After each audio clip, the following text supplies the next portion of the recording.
in this country every 4 years. And on the 7th of December, we are having another one. From where we sit as the National Election Security Task Force, comprising all the security agencies, with the Ghana Police Service as the lead agency, and by extension, the Inspector General of Police as the chairperson of the task force. We want to assure you the elections will be very peaceful because of the measures we put in place. So Ghana, feel free, Ghanaians, feel free and live your life normal. We have your back. Why am I saying this? This election has been touted as one of the most crucial elections in our history.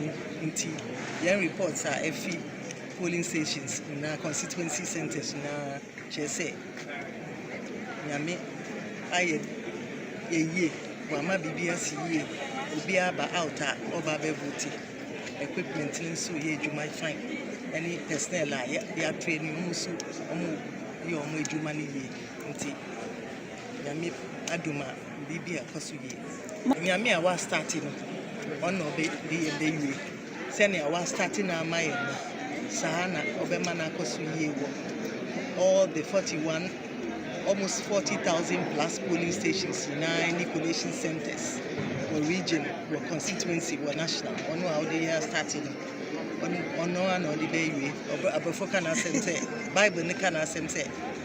God will perfect everything that He has started. Into Yenim say, on a year kui, on or DNA, Obemana see Appiah, or yes, one day was she, I can learn no here or here. You know, Boneka wedging she. Fair for Nakano bad dinner.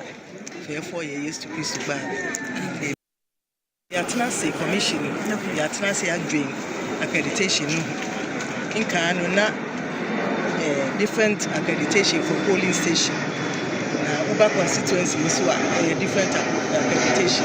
Region is and then Yatnasi Adwenkyere, the media for Yakasa. And ya come to the conclusion say accreditation na yediama photo accreditation na yediama media for almost better be the akọ baby ano eno na omuhia better me the akọ collation center any regional collation center edu national media ye be arrangements no ye the best drama media for na for now no the okita the uhye wo picture gusumi eno na obetumi the akọ collation, any regional collation, any constituency collation center. Okay.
Ɔwani hyɛ yɛn nyinaa dwo ma mo atansi bio ɛnɛ ɛyɛ banada Nyankopɔn adom kakra ɔde ɛkɔ yɛnim na yɛasa atansi na anwummerɛ sɛ duru no nwɔtwebrɛ so a na onim sɛ ɛyɛ adwenkyerɛ ɛna de brɛw election avenue ɛbrɛduru sɛ Ghana egu so a yɛhwɛ kwan sɛ nyame yɛ adom a mmeda ɛbɛyi Ghana foɔ yɛ a ɔmatwe wɔn din na ɔmotibito abama yie no yɛ nyinaa yɛkɔto santere na yɛakɔto abade yɛ ɔmampani ɛne mmarahyɛ wadwafo foforɔ aka na fuwa 4 days na ebre no aso na yenim se enura special voting ekoso e wo Ghana ha special voting asikyere na ne se enipa eto aba Ghana no ye omo a eduda ye to aba no a omuni adaje a policefo sojafoɔ immigration service fire service and other security agencies nsentwerɛfoɔ and electoral commission no ankasa adwumayɛfoɔ omo na ehwe abato no so and the share of what they say, and son of Ghana, you know, you're going to a banner, your momundi kind to a more baby, and son and Naka Crabia Chino, or more habano so. I'm a Ghana for Kenya Swato, and rat, and a special vote, a course so. Mantam don't see our Ghana no, Mantam may do 90, Matwawi, Eastern region, and Western region, a year pre mantam near to a mantam no, a hot and normal papers, ballot papers on the Cotuabano. E ho touch ma the electoral commission say the SC nti no sa mantan mi no mu de omo abato no e maso enura no nti nya ne nti se nyame yado a ye woda ebe e na special voting no Eastern ene Western mantan mi no omenya kwan na omo ato omo ede na ye Ghana fo ayaka de ye twen se nyame yado a me da ebe zema bosumi de to so enson anopa no so pepepe na abato no ahyase. Decide now. Why you say why na woto e de ama no abanyoku ni nyina gusu a omokọ omoba bia e kana sem e de kire manfo e bi konkran ne bi bekumase e bi health work ne bi so ye victory work e de keka ho nyina misesa abre de e bi nipa kakra bi de bi omunyansi o madwen pi ye tietie de amanyoku ni nyina eka na e kare ni nyina won sanie ni a e behu de de tumi ne hye den sa betima boa Magana etimi etumpon ye won se bia ye bedi ho nkomo yie pa ade eda makoma proso afia ba ebeto ne se rejected ballots e wose yetiso rejected ballots e ade e wose yetiso pa if the be ya so be sorry anopa na wakodi nice so sa be dohri mienu miensa ansa na du no so amana to na ba obetra ba no be wie no ebedu da ye bra ye kan no yi ni ballot paper no a yes asay ye kan makwaku ana ase kofi ana ama enye yie nti ye to sa ballot paper no entwene no krenie Ghana shas ye say ye to aba no abebi e beto no Ghana no MPP timidi kan na NDC atosmienu NDC timidi kan na MPP atosmienu. Na number 3, the autonomy and sanity, afibia beto be a rejected ballot. On one year campaign, on your t-shirt, on your banner, on your rally, one quotra radio so, TV so, but the Ebekaya bano, not rejected ballot. What also means, sir? It didn't issue free. It just a voter education. In Cheshire Pa, a chairman for who said, is it to Abano? Ghana fo bebre no ano omunim na meka say afi ballot paper no why wa no say anhyase ani ankyekye mu yi a ebema bebre no paper be say ibi say ade bi e wa no say mi yi krata yi kura eda he e wa na be say buka mu a normally me buka mu say e wa na me buka mu say but election ballot paper no and a ballot paper no ye mukam see te bia ye mukam tinte so say san kyerɛkyerɛ no na yɛsrɛ political parties sɛ mo ayɛ campaign ni nyinaa wi o but sɛ mo mfa saa education we anka ho me political parties bebree a ɔma print ballot papers nketenketetea ɛna ne candidate nko a na ne picture da so ɛna ɔde kyerɛ amanfoɔ sɛ okɔ a onie ɔda number 6 timma no but inse ke bia ko mefa original ballot paper no ten na wo che nipa no se minie toma me no na ka mo sa kire mo se paper no ten sei no emukam sei na mum da bia buka ne sei ene ye baako de to so mienu no vat enye ne bukam no nko na eba ballot papers bebre sei ballot papers bebre sei because of ink na yede to aba no. I've said it time and again. Say baby we are adre. The Electoral Commission entimen sisa saade no menye yie. It says all various universities ya Ghana. Omo to aba omo nyusu ink. Me kaye time cry okay university no. We are not using ink to vote. Udu a pen and a da baby to aba no. You take the pen and you mark against the candidate you want to vote for. Ufa pen say na dia article say the o mark ade no sa pen na o dia ye no e very difficult say e be kwa akwa ye obi anim eti ba bia Ghana adri Electoral Commission it is ade we kam si am ye no kam ntimi amend ne say ink na indelible ink na de show so no eno de ye wo ho wo wi afa onsa kosim na show so say wato aba but can print na that so ye no he and the say ballot papers no more. I'm telling you. Say nipa no. Uduru wa ingini o say. Or the sabum. Or the paper na to or the say team so. O tibi ye no.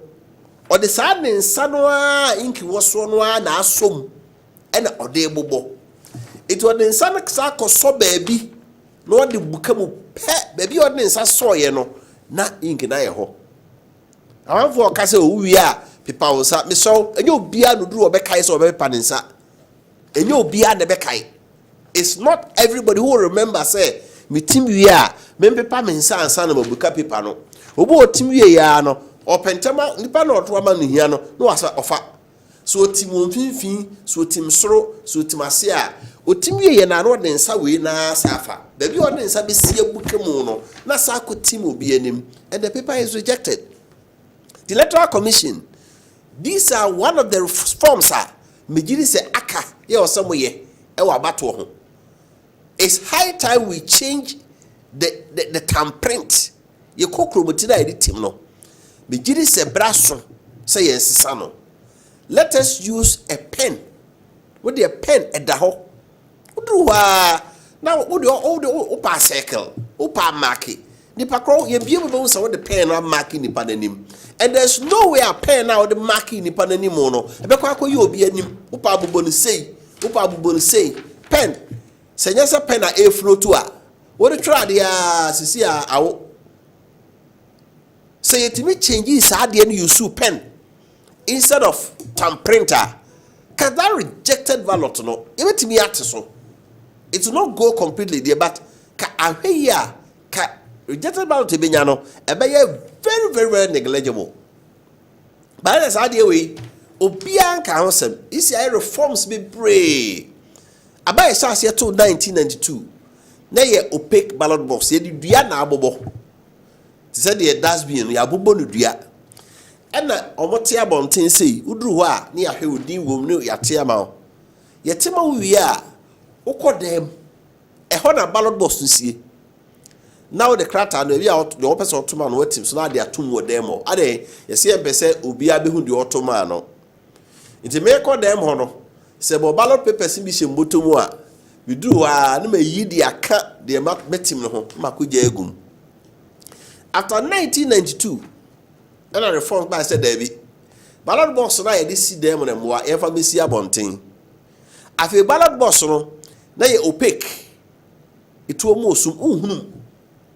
It announce yensa no na transparent rubber emuda ho it be the uromo bia hu se baako enam de uromu yi ene yi freedom e be si abonten e be de se kanene ka akoto a voter ID card no o picture ni so uduru ha na ahwe odi wom enti obi betimi kura akofo obi de no de akwa akoto because picture bia ni so ene ka say fa picture ye dey emra so picture no ba so no na black and white and you changing the way and colored And as I said, Debbie, picture now what friends saying, ballot paper no so a friend saying, voter ID card no so no. Yes, first our picture now met team voters register. If you now we voter ID card, or check here, who may be a dinwa, picture no boho. Do a picture now what voters register more, and need the crowd on your pay. Let's say one or din woman, no one ya kwa. And also by me who's a fade ubi ntimi for be voter ID card nko ko de kwa eduru ho no a ebetimi ehu se o de o friends abo no ne de kura wo no enso so ye dantemu e de sa aka se da bi eno nko anya enough se o kura voter ID card na o picture boso na o picture sa bo voters register num yes and go biometric ya biometric ne sa fade o kura voter ID card a o picture sa boso o abo no no yensa mawufa wonsa okotro di a fa wonsa fisi afidie so na afidie no capture o fingerprint the dadro na wo beto aba odun sa be say si afidie no so na afidie na sa agi watum ti mo a woto aba no nso odu ba bi eto aba no a odun sa si afidie so na ka verified na je say afidie na count o say abeto aba edi epon a ye ha wo afidie no verify o mo a e was set and nini padodo eto abano. You could be a ballot boss no so a epe. But the whole problem kakra ba any say sabe enyo bia no wo finger I bit me day a capture nti or special people omo de omo ni finger ni bi e na omo de timi aye den a capture omo to omo no okwan fa so omo to e na obu on so a edu abato so a okwa o de sabeto afidie so aya ntimi ye obi si kofa yomo semra kofa ho ahoro nsa obi ahoro nsa ahoro enye yi iti de omo ye ni se ekobas bibi sa dia na che se e wo se political parties omo polling agents e wo ho no omo nyina ahwe se the ID card ni di e wo abonu mu nyina e kama na fidie ni ntimi verify no a ye ma no kwama no nto but obia wo krata e be kire se enipa dodo sei e na omo ba ya omo do omo se si afidie no so a afidie na ntima anya omo antom e ma agents no tie ase se omo nto iti ehwe de afidie no verify omo na enipa kakra bibi nti afidie ntima verify omo ne ka number no bomu a ye bie ballot box no so a e wo se ye kan ya ne mienu nyina den e ye pe when other reforms be brain na ba I improve Ghana so far the Ghana to other countries no ho a yabato no yakoye nimpa but the akai hame na making say electoral commission we di akachi but before the next election no ye pese ye serem say ye tom print ye kokrumuti na ye di ko team ink no mu ye de be team de ye pese to abama no no enimo no and the may nya rejected ballot be pray and the only thing we can do to solve that is say ade no e asenso bi and I would sign nipa nanim say we now peno and yet necessary say chinchina say ye okokrumuti na de tom print any mark wait me dey change nipa nanim say we na metoma no it should be accepted we emrao enya de is bit ma sorry chana be ka che say about we aye to ye de pay koto da bi emra no ene wom dada say ye tom print but me nwanwa say up till now ECO political parties so obia dwe maso ipac meet o mako nyina no obia dwe maso say rejected ballot omo ato o maba say no nti no yenwene ho na yempe an alternative say pen and a pencil bibia pencil credit I don't advocate go pencil there it is erasable ade say pen I dey say wonim keka e be wo say we na metoma no and the Kobasa, my family say Uncle Boyinkim, and the ink na be baby no aka say me team we are men paper misa 21st century baby I agree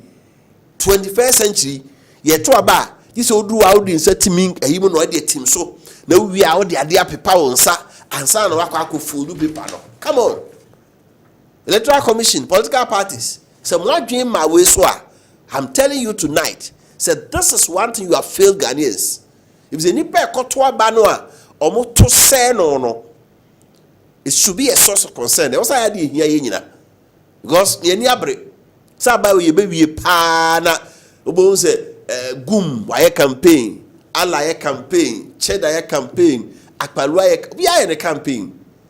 Na ekowie ni akan ya rejected ballot on one year campaign bi no no BT wo munyina and obi enka ho he. Nobody is talking about it. The assembly in our subsequent elections about 12 for better enimu bia no Electoral Commission munye ho adwuma. Na say na maka no wo de ese wo se beboa by Sunday Electoral Commission bo o ma hyesa few about to babu won ntem no. Se wo wie ni esa abetanse nyame ya adwo adwo ada. You had the rejected ballot enya. Ni ahwe de party nkito no nso enya. Ni abusa ya ho se rejected ballot no no wanye campaign ne mo am ye campaign ye t-shirts basse amanfo call baby no. Why na ya de? And it should be so. And I can tell you rejected ballot e wetima sesem bibia Ghana o. If the way ba ye to no a until that no 2016 dia na do ba utimi BT John Mahama close to 1 million votes no. Yeah, na ntwi bresa 2008 election Professor Mills there about 41,000 difference in the BT nanado 41,000 and if 41,000 can decide who become president for us now go ahead the rejected ballot nya ya it should be a source of concern say omo to say no de na answer ya ke bia betimi asa it me say wo de oji machi ya. Let us wait until Monday and then Tuesday. The better we Saturday numere. Sunday acha by Monday results remember. Na ye rejected ballot di unyaye. Omo ko sell mada ye koto aba no say no. Na ye musa ye ho say what can the Electoral Commission do about that? We ni mensemo a person we di kan. Asana sedwedi na say this is Adwenkyere on Election Avenue. Mr. Kubo Nundu near Tansia. Now ye di amano seven contenche, political parties be coming home. But before then, you have videos no kakra. And then one penny be the chair like Dr. Mahmoud Bamia. E-gate out terminal 3. We say Jinabia. You say Odiaba. Some more can say see Andy. So crowd Ghana kada udruwa now they are share fidinum. A slotto ya na enwe bie ama no room. No human interface. No be nebe jina ho. Say o de shem na bibi wo ho a enya afidie na be di 30 say no. Adiboni bi so ho. Na yi wasin jamfa san nipa ye den aba ba hwe ho. In the absence of that no, obi aduru ho na do de ahyem. Na bia ma wo. No enya kwan etimi akọ. Yekoko hwe say de sie ewo Kotoka International Airport enne. Ebra E-gate omo ebia no. But before then, no, PC,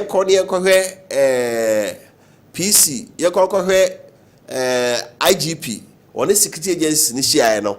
IGP ni security agency ni share no. Ne asumbiyo bu o manu mono. Na yenti the other two ja eba ebetroso. Be a motherland or a fatherland. And the message is simple.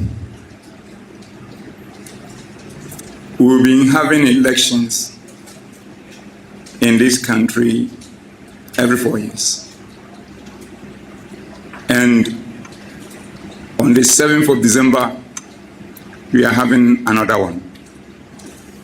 From where we sit as the National Election Security Task Force, comprising all the security agencies, with the Ghana Police Service as the lead agency, and by extension, the Inspector General of Police as the chairperson of the task force. We want to assure you the elections will be very peaceful because of the measures we put in place. So Ghana, feel free, Ghanaians, feel free and live your life normally. We have your back. Why am I saying this? This election has been touted as one of the most crucial elections in our history.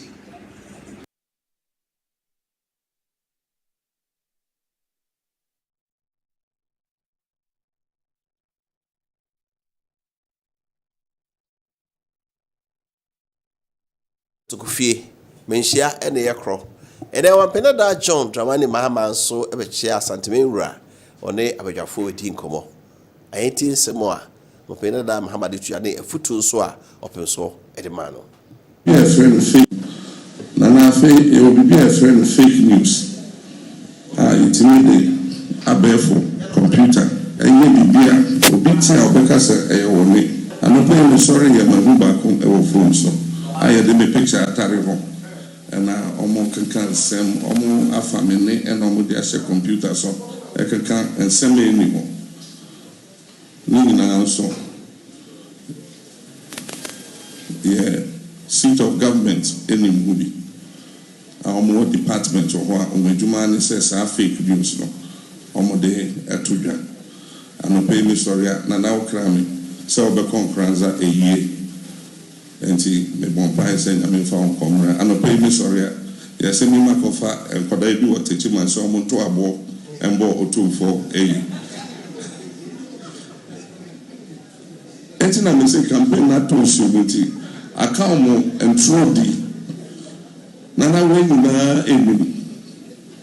And so me say yenya me o hatasuri onimo bia kumu na onim say yesi oni na esi hene na me ogidie say obehu Ghana mo say nia yenu mi abeye e calm abo Ghana esika sema say nyame ebe si henia obeboa ne asiesi na na afa e obi be a friend of fake news.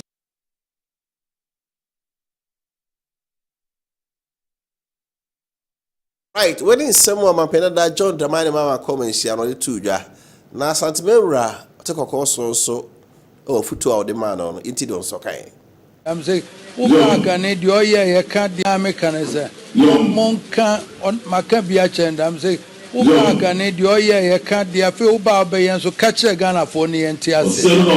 The dread, you mean, so what about the Rama Ghana for you? I tell you, between I can say Ghana for now, betcha, I dream here who say, but some are yet in as soon as you are not maintaining a better man, no man. And once at the SN is about and nothing, man, cremra. And she said, one, he asked us a party for no any pami and could jump baby, here to a bano. About one, you know, more Kenyan, baby, tiny shimuna, a honey answer. And then Mokasa Musi polling station.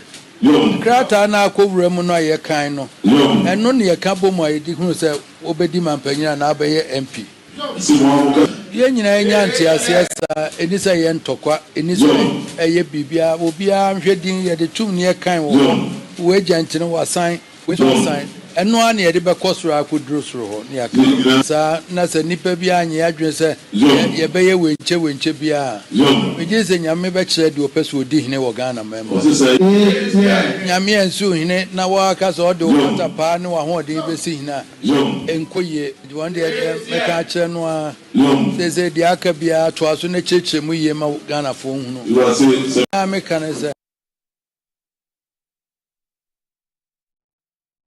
we eye futu a opem so wode ma John Dramani Mama ne manyofo nyina se be bia eto abade onipa de hyemu no ene ye wodea na ye kon ne enkohwe alajo tamamu bamia ono so be wie ne campaign e wa Ashanti region ha na no kwesiada no Asante dwaben na nya agro cry ho na Stems Junior High School a onwasuku bia no na we Honorable Francis Uswe MPP parliamentary candidate for dwaben enso de kire ye nkoti di honso esi ebra who say aba ye kotumi mindai e meni o mampenyi dada mahama na ye pre enyasa ono wa bedi o mampenyi pe ni penso bi ontimi anya bibia ye de manoa o kwa no no onsan be joabin ha o on be bua kunta o okwo bye bye onko election biom on fi mu biom media mudi mami ya metme di president e fie wachi enti meba habiom efie nan do a meba bebu akonta akire mu ade a muhia minim se muhia nursing training college e wo joabe muhia nursing training college e wo joabe hini amayen asase me ba mebu ni nyina akonta abema mo enye sa nim se me ba bebu akonta ni nti mayire me ho abo ejumaden amamo mayire me ho abo ejumaden amamo enti monfastiano emame monfastiano emame monfastiano emame na minchukano ne yanko osono jina no owana ne ba ejina Mutumami number 1, Namuatuama Francis Owusu Achao, number 1, Nayembe Sumo. Sumo.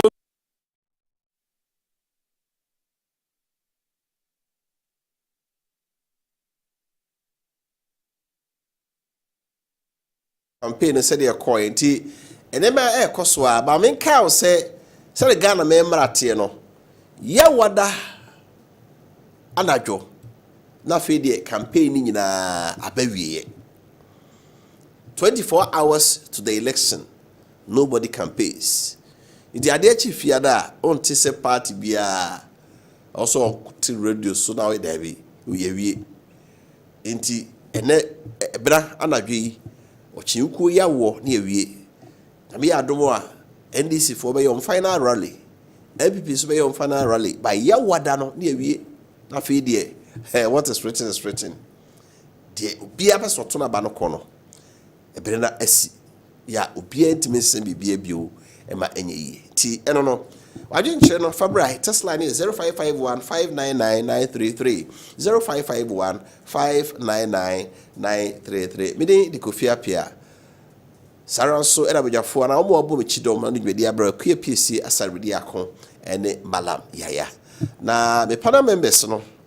Ha enche we shall see na edi nkomo na yeti so far see the campaign no isi koye ewo afanum titu MPP ni NDC afemu no e na ehwe na onyuku ahodo aka ne nim se omo so bomoden so omo ba biedie nanso ya ba yeto no de dodo no ya na etai eye MPP ene NDC ye hwe modern bo a party nketuas be bo no afi ne gina so hu se omo ye krado so omo so afi de omo so omo ba na mamu otumi no omo so abedimu akote bi na omo so abekire ombobre ama Ghana fo nyina hu se enye da biara ba no eto a ebeye MPP ni NDC nko a nemum ebere bi so a ewose sesemu na ehwe de ama onyuku ahodo aka no enso eka na sound obetu am here message ne kakra ebi se asemu ameka ye no amanfo adwe abaso pa efa rejected ballot no eyade bi a we can't want some no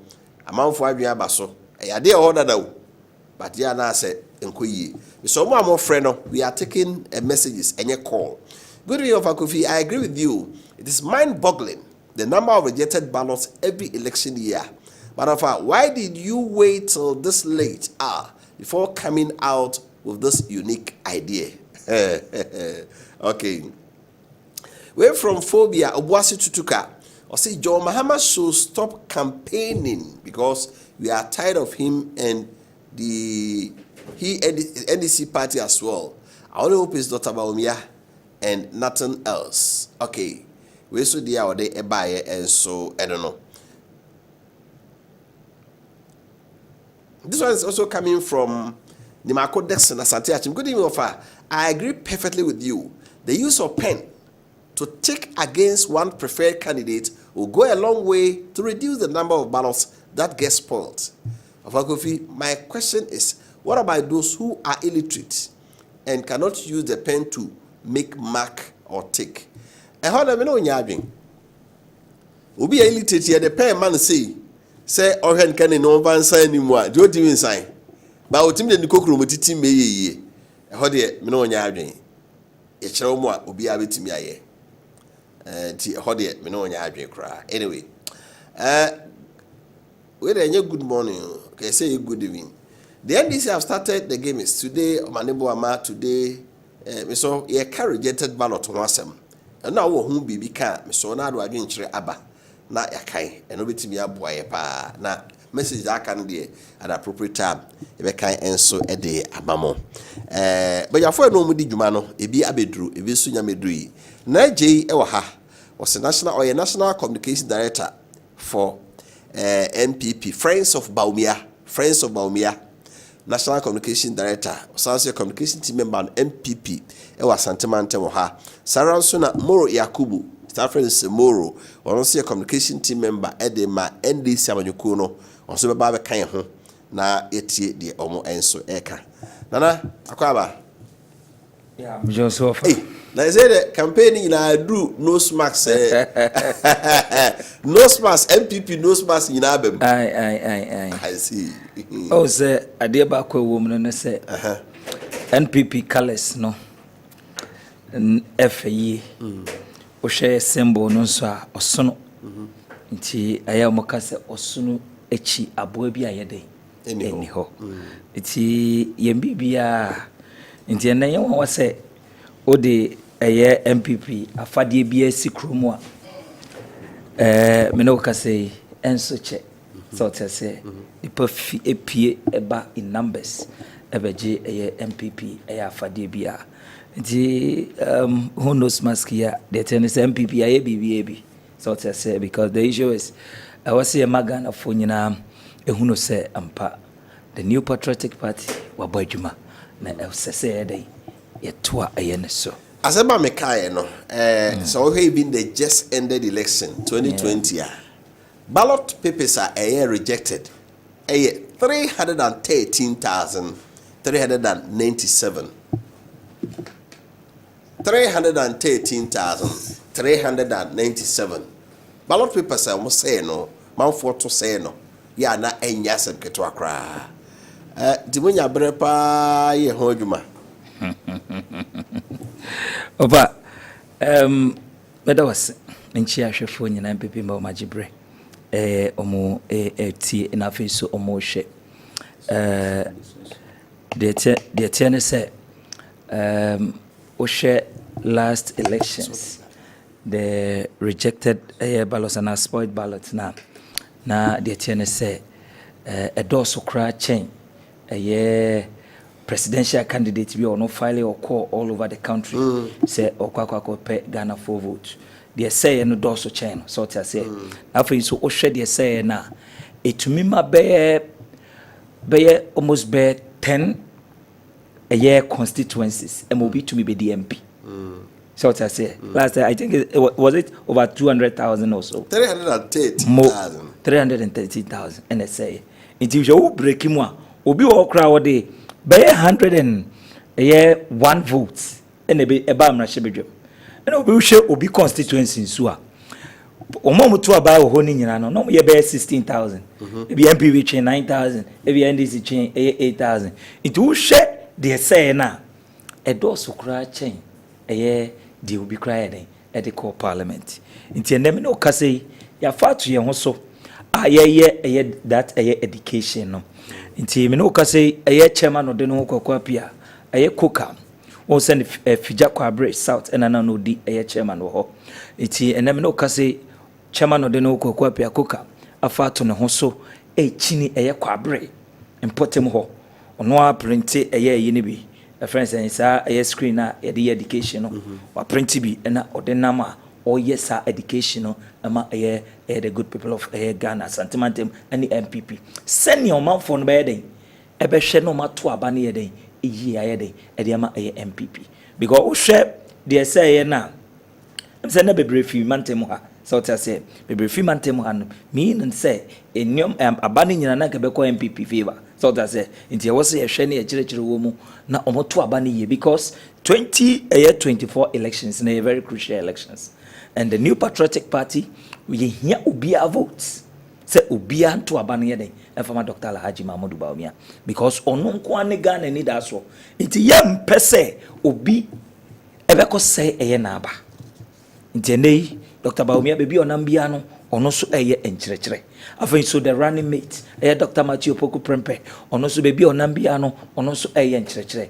Afin so Yamame Haja Samira Bawumia, onosu baby onamno, onosu ye campaign, onosu yede, echere and yesiva yede, etuabana. Afin so Yamame Alma Prempe, onosu baby onosu nambiano, onosu yede, eye friends, eye campaign, onosu yede, echere. The national executives of the New Patriotic Party, Ubian so far to no so onosu yede, eye enchrechere. Afin so the MPs, the PCs, no almost one constituency, no almost some print be almost some year, almost year and church. Nina no ye idea is see a last elections. Say over 300,000 and say dear. And a young children, no, that's at least yenya a mubeye a year 250,000. Never ka MPP dear yapon. Because over the last elections now, 2016 now, over 1 million. So I said, now 1 million, no, this time around, MPP, the end drop it by 500 and something thousand. So I say, it is 300,000. Say, and can send a back MPP one can still be between. So I say, give it 10 DC for no. It is the issue is, yenyabu tre. Na yede yen konko to abano that face to message the good people of Ghana. So ko a friend saying baby a to abano on the 7th of December na check say nioma ya ba mu fie mu constituency abechire mu ni nyina make sure say e hono so ta say stamp ye be see ballot paper na chi also wo hwe ni nyina wo ye friend saying o to abani wi nso a paper on so ta say emfa nkoka baby na yede akwa say it dey ya kire mu ni nyina no ye make sure say on the day of elections ye bezi betini ye dey ye to ayabani ye ne dey ama Dr. Alhaji Mahmoud Bawumia afa so afa o MPP ne ana beto abano ama MPP a o kwa esoro ho na hwe bebia osono sembo ne ye dey eda it is okona say isi commissioner ni bi no ono wate osono no everyone mo na say Dr. Bawumia everywhere sanfa koma na kacha ne say mi hu bebia osono ne ye dey ewo it one no yede on sisa ne ma no make sure say stamp si echire osono ne MPP sembo ne yede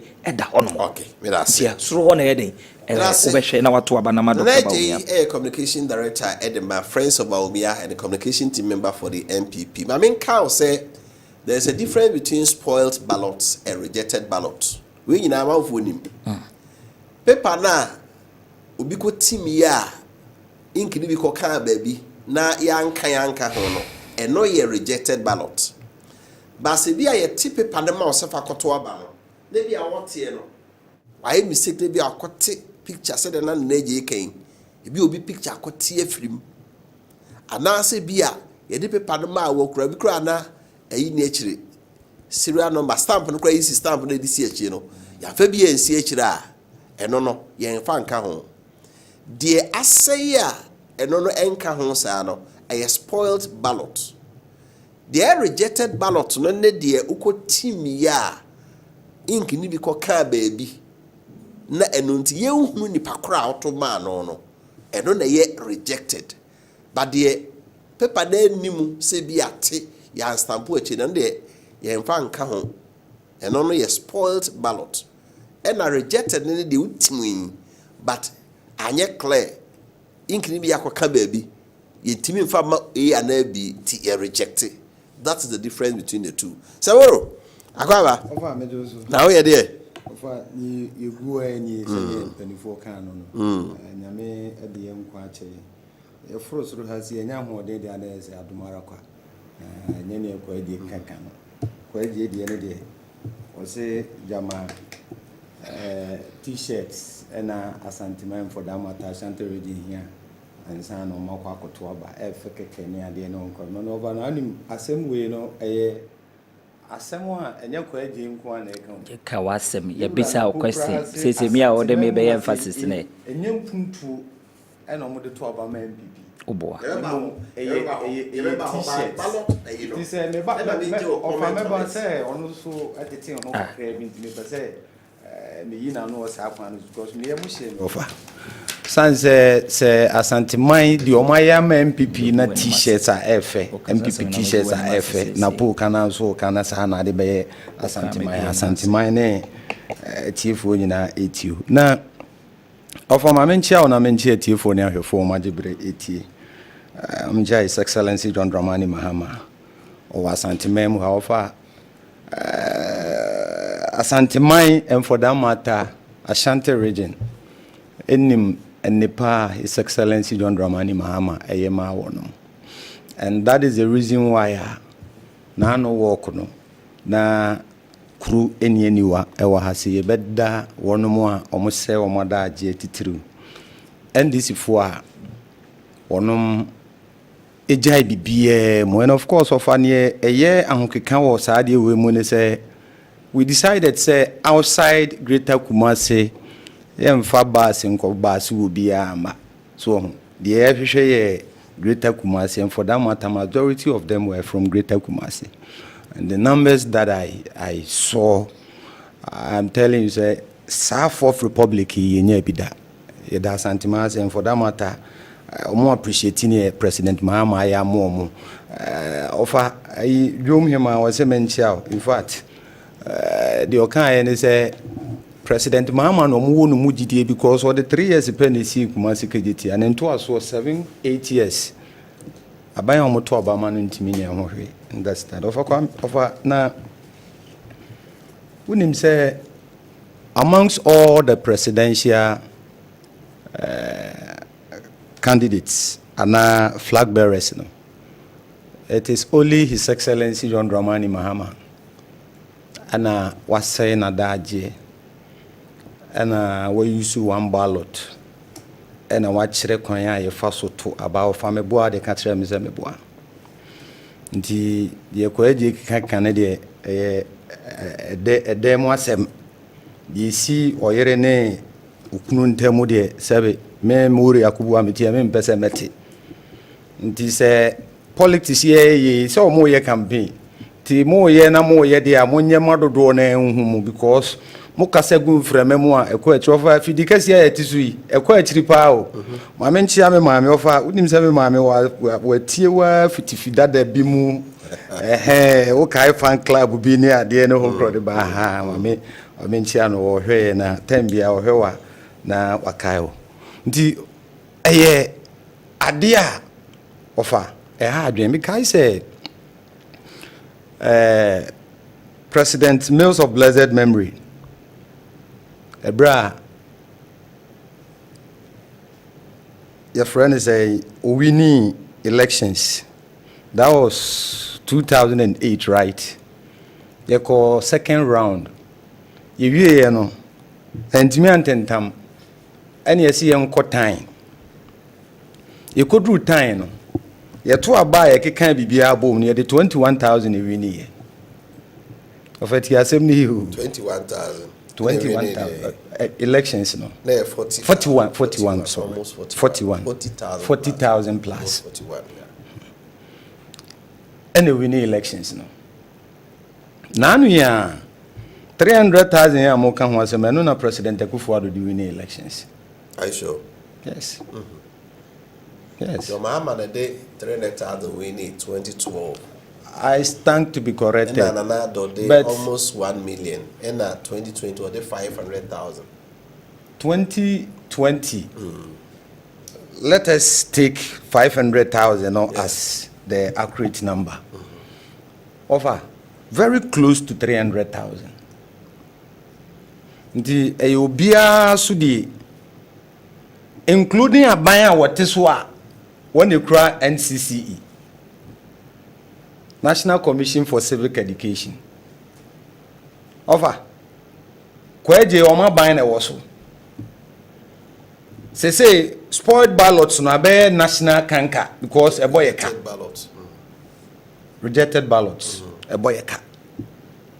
Nti kwan be na ye be fa so a ye be kebe ana say ye be si ano kwan. Omle ni omuni mu an say ye da. But say omu take time. Of all schedules, campaign near any t-shirts and amuchas and timabeto abama mon puntu in the it is only President Mahama that is known to have taken the time and sponsored advertise de chirekwanya e faso to aba. Kwaji momwayo ena hwan Samireka ena His Excellency Maza politics and a campaign for anything to be effective. Offer any buomu ade anameboa. Any buomu ade. More resource NCC na omoso mwa. Offer efidikasi I use sa platform kesi discussing ene. Ebi etina mu nya ho and discuss because there is other issues a better trigger mo bepe se mo de bema etiefo anamo ne etiefo beche ene ahwefo over it should be an agenda NCC here kwaje wo waban a resource no so obeye na ye de babo ade hu dawro na nkoye se private media stations ene de wonum ano atum offer the air discuss me sure say anybody is paying for it. I will be to Offer now sabre sen kan wetimi de aye market. Yes. That's right. Yeah. Mumpo offer private. Private no. I was someone sika na mutua mu workers ka cameraman ya wo hwe mi. Wan tua ne ka asembeba. Ko so begina wa kopem se bibia to betwa offer na meboa. Offer nso betena wo chinchima fidie ne mfuru ma tsa wo cheke wo fun. Offer wada senka wo ka wasum baju kakra o. But you have taken some, responsibility as a citizen. The senior president Akufo-Addo, we should all be citizens but not spectators. Nti offer kwaye amu de t-shirts na mo be chami ato abama mo. Nye t-shirts de che eni hia. Rejected for no. Mama can create that space. Na what me use platform be the chire gold ngwa gold. Offer gold original chairman chire gold. No you can use that platform to do a lot of things. Na offer the me a chat one say the various parliamentary candidates. We mean NDC mean MPP. They are part of this. Because someone here in Hinina, they are the roots. Omo and here critically direct to the people.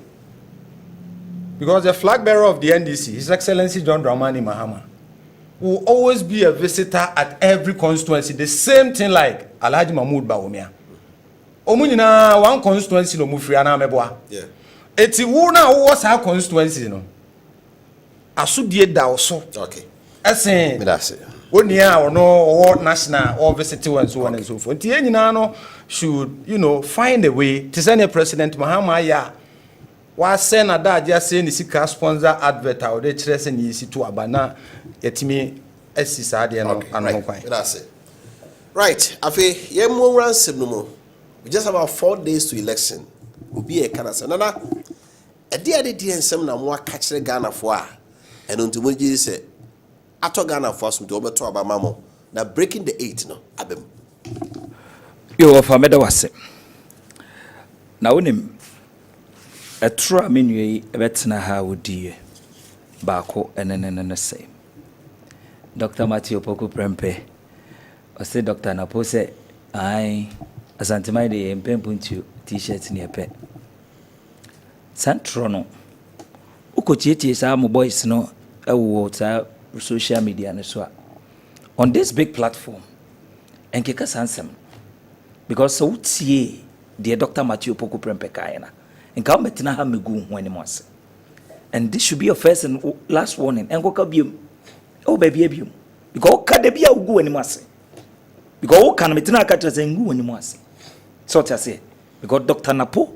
asema okan it was in the year 2020 a COVID by. It was in the year 2020 a COVID by. Yes, ye enjoy ye hunshemu. Se wo mi obi kwa kasa yes ye den. She sa mask we bi ana meboa. And Dr. Napo say ye ntumi yes a big rallies ne dia. Ene ekwaya ebe for so ebe ton the achievement of Nana Addo Dankwa Akufo-Addo ni MPP no. Ye momodin. Na ye hye t-shirt. Na yenko eye fiefie mu na yenye den yenko ye campaign se ne yekwa obi behu se ampa wo ye MPP ni nti no yemfa t-shirt nye den emma wo mu ne yenko ye campaign asema Dr. Matthew Poku Prempe e kan yi NDC fo oba kutwa a portion bi omo one presenter bi omo abon power team no ne a won de odi amanfo atem omo kochie no a no mo de betena Ghana ha say ye ba be kan ye be good Dr. Matthew Opoku Prempeh ni mase say asantema hia mbuju na mo asantema hia t-shirt why na prim punchu ba asantema mu a che Dr. Matthew Opoku Prempeh ni Dr. Bawumia it is asem ne koka oba bia bio Dr. Matthew Opoku Prempeh enka oba bia asantema hia mbuju na t-shirt no hia enkoka oba bia bio mo titrododo your Muhammad nam no so say obi the fake news but in policy we train you on some mobile radio so omundi tronto mpenimfo so eno bi na meni abetena awodie ntu dem say ya me yi full video na ma chiro bebi ogina yo koka asasem no so so ye bema chire bebi a ono so Dr. Matthew Opoku Prempeh koka asasem play the video tro na ye mo say ya right na ye Wofa uhwe campaigner His Excellency Dr. Alhaji Mahmoud Bawumia ene NPP for ye jena nsema ye ka che Ghana for ya ka kire omu ni nyina eda ya wada ye de campaign nyina bebe wiye ene nana say ye se ye to aba e de pe impuntuo dia ene impuntuo no Nana Adwenkyere Kufuado ene ye Bawumia ene NPP ye de impuntuo no bebre abagana. It is a dim puncho bebre abagana no. Ye timemu no ye nyina ya adwen anase ye nyina ye mpa ebon ne se oman ne be yeden ebetu eye empom. It is a pempuncho dia. Impuncho no Nana Kufuado de biaba. It is a man say Adwenkyere Kufuado entumi nkobiom dia. Na bede e kire ye Dr. Alhaji Mahmoud Bawumia ono no betumi ayeden akọ. It is ono no betumi akọ dia. Ene ye yensu ye kuchire ye ni suade hunu. Edi abase Dr. Alhaji Mahmoud Bawumia and Dr. Matthew Opoku Prempeh and is swade hunu wei and ye de bre Ghana send na Ghana so be yeden ebe ko so ayeden etu eye empon ntisi ye de mpuntuo bebre aba iti ofa asama ye ka che Ghana fo nyina ne say constituency bia ye ko bia no ye nya asam anase ye nya project yeden e de yensa kire so say wei ni ayeden ye yama ye the good people of Ghana. And for that matter, every constituency, Dr. Alhaji Mahmoud Bawumia will change the 276 constituencies in Ghana. And in the next one, who know I at woman. Nanichina or Chini Yenin and the tennis constituency be Obekobiano on your project yeden. Eden inside a chireso. It will only campaign now or yeno and yatem the dear. Undia him for them. Undia so for them. Unditimemu for them. Nemom dia oye ne say o kire say me ba eya Ashanti region na me ba ye no metumi de mensa kire over 32 health projects na Adwenkyere Kufuado ne Dr. Bawumia o ma ya ma Asantema iti constituency bi obeko bia no onya impuntu nyuma ye de ne nsa kire iti Dr. Bawumia akọ eya manso nkwanta otumi ka che manso nkwanta fo se manso nkwanta fo se yesi eto aba e de pe eya mpuntuo dia ene mpuntuo number 1 yesi hospital e wo manso nkwanta na manso nkwanta fo ne se ampa yehu se hospital ne yeden esi ho na Dr. Bawumia sere wo mo se me ba meguso aye nioma bebra yeden e de amamo. It is especially do the mining communities now. The mining community no or done the day at the chire womo. Do besha. Nananuma him for Kasampa. The vision of Dr. Alhaji Mahmoud Bawumia about the mining sector. A yadia a suye. Or see the nananum yina a babache a amuno. Near making sure say almost so ebenya a year a fencing. Some temporary be no so at the abua a mining community. So that yen say yen su and sua and yen sassy na echirima yede amba me blame yen. Dr. Bawumia say Osandu hono ochiro se me ba me de special scheme beba for the miners. Nti wuntumi nye adwuma na nkoba akokora. Dr. Bawumia say o de sade ne yede eba so that the good people of omoye esa mine no ohun so enya so emfa so. Ekwa ye befa so a ye be yesa ya menemudwuma ni nyina no Dr. Bawumia o de ni nyina akwa o yede o de tuo menem. Ti Dr. Bawumia be ko constituency bia no owo eye project o yede o ko ka kire manfo no. Nti oduwa o ka kire wo mu no aksere wo mu se monto abamamia sei ni sei na me be yede me be ya ama eye the good people of Ghana. Nana be de kire so Dr. Matthew Opoku Prempeh enso na me kire no so eye all the fireworks. because yenyina yenim say Dr. Matthew Poko Prempe ono na Nana Danko Akufo-Addo e charge ne so onye the free senior high school.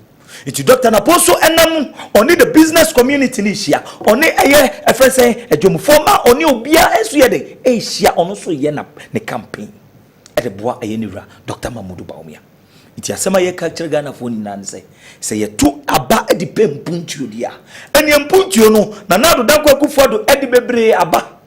It was fine. One and now what to you be wo krom ha say a day na President Akufo-Addo a day na President Akufo-Addo ni Dr. Bawumia o ma ye no and na Dr. President Akufo-Addo ni Dr. Bawumia o me commission project akese e wo Ghana ano say sankrofo no o ma sign e change nwom no e no mo ka kire yen say e yo mo no mo hyase obi a wo say Akufo-Addo wa ye den na Akufo-Addo commission project awodo mu de ma sans sama no say ye ne ye share sa project na se but ni nyina no Ghana fo hu say ampa san nioma na Nana Danko Akufo-Addo ene Dr. Bawumia aye ni nyina no e ya de a efe a eboa eye oman kekere.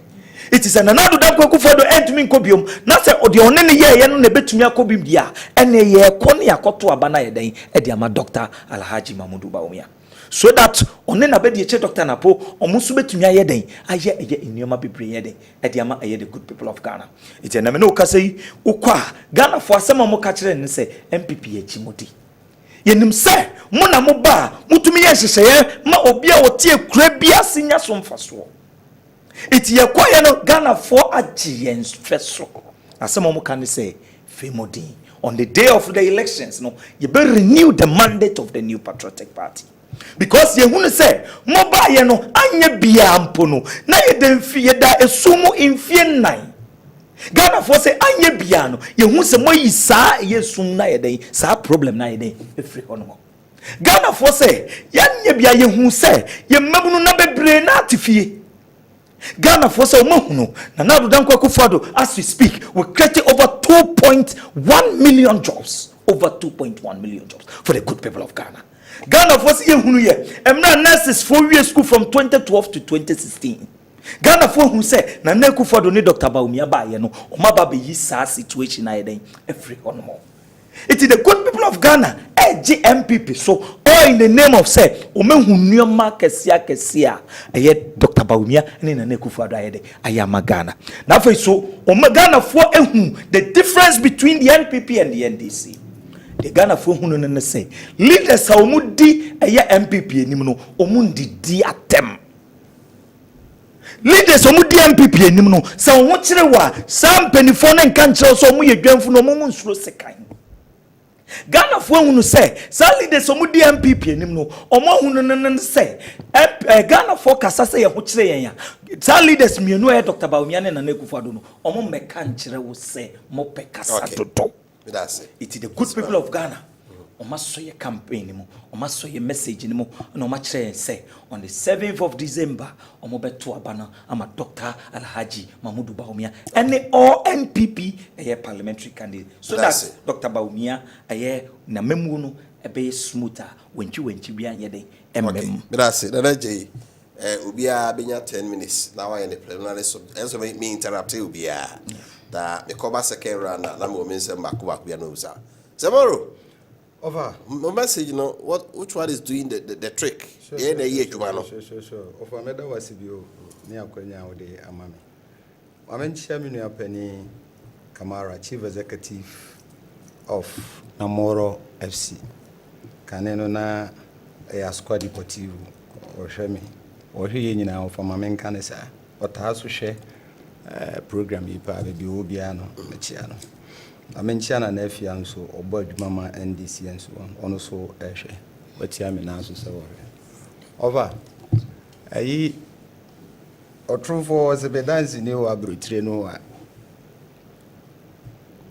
ahia kwa je wo se MPP t-shirts efe ti amanfo eroshe baji ofa wanka again kwa je me trofo ba say mako ka say you run up say Ashanti region for that matter Santimai in here bibia a impuntu ansa no mato aba the omuhia t-shirts and so on and so forth.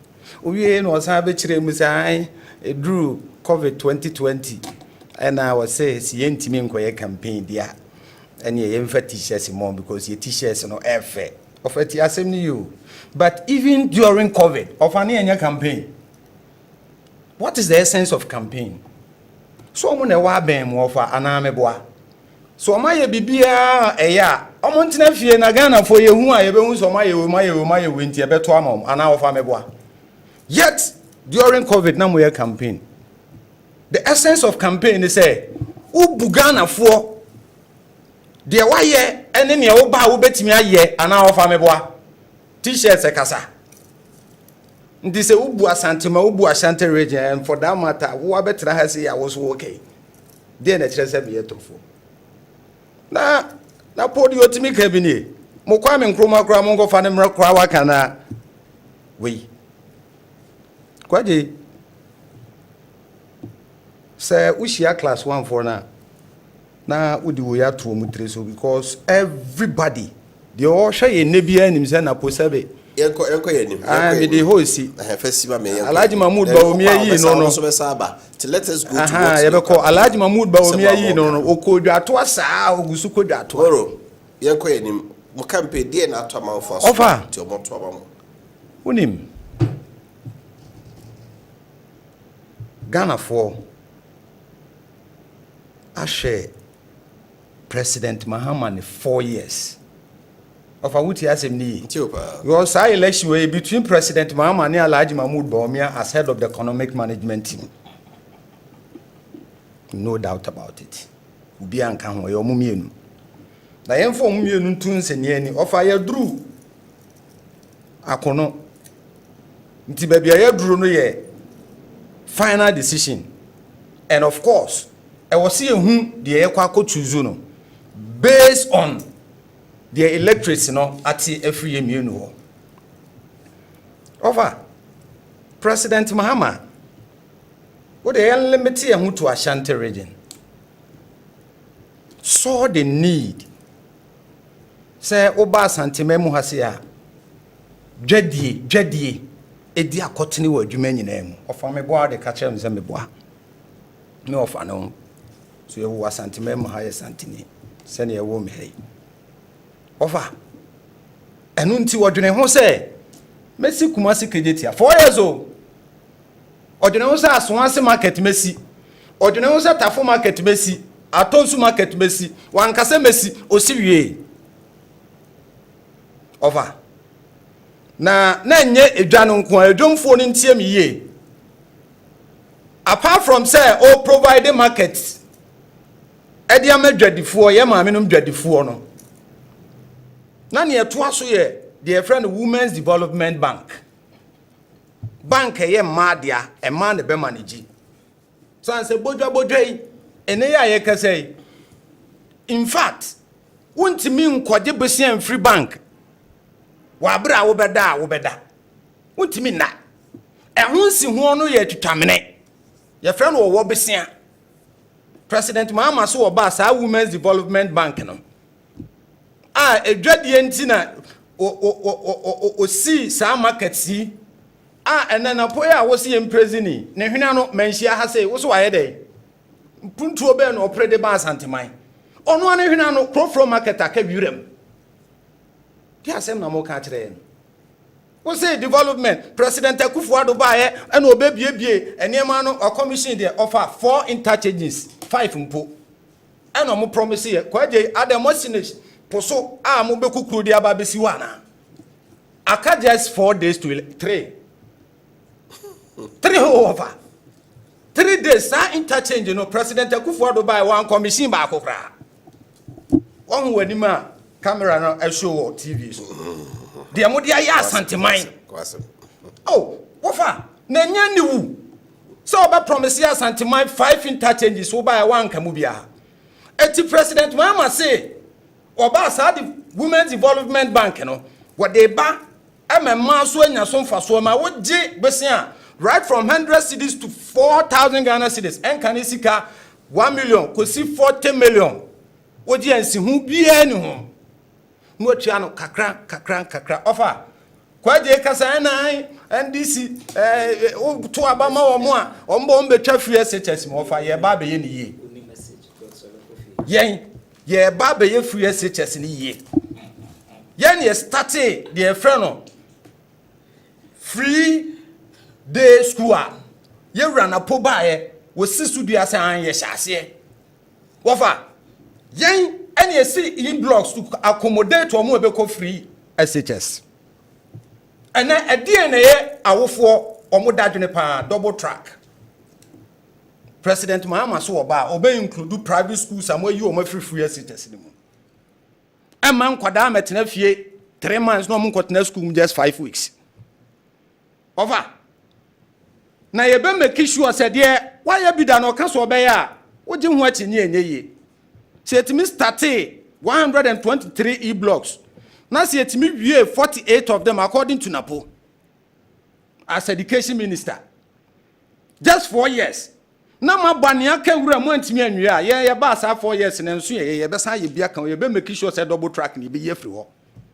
Ofanya no nko a.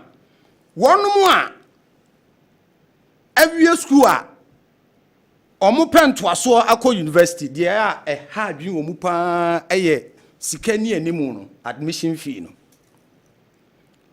Wa utie mi a wa wie senior high school a water forms awaiting forms na wo twen say obekọ school no 7 December Saturday ye the end this informing amanfo the citizens nti our civic rights will know it and we will always direct them to the right thing nya nkofu bi ukwa na se wo hwehwe President Mahama picture wo hwehwe ne tiniye no na wa hwenchen ho na wo de asi baby a space ni wo kama wa pepa wonsa wa bobo pepa no boko na de akwa akoshe na wokọ de wa ya ne se watua wa admission fee President Mahama say once wa wo mu edi them people with disability omo de anya admission fee nko na offer yetua momo na mo ye hwe omo school free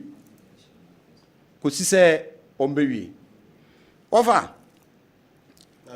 inuanum MPP for oko kan bibia omo say President Mahama ze nkoko nketenkete man kakra men so ha offer now this me matena bunum anyine bunum na me sore kakrakra nti abunufo no mebu omo pa no we mu abunufo wo kai entiso bi ai fa entiso bi omo te aeroplane omo te so ofa wo kai omo kote aeroplane fa so na ye de ye nimse dodo na Ghana ye obunum nti start free ebunum kakra ofa hwan ana sabi na adwi mu da ho a okoye nkokọ ode akokọ maame ne akokọ papa na be ye nkokọ ye de day old chicks no fa me twi ya meteno me nim se wo kan nkokọ nketekete a edo so ye problem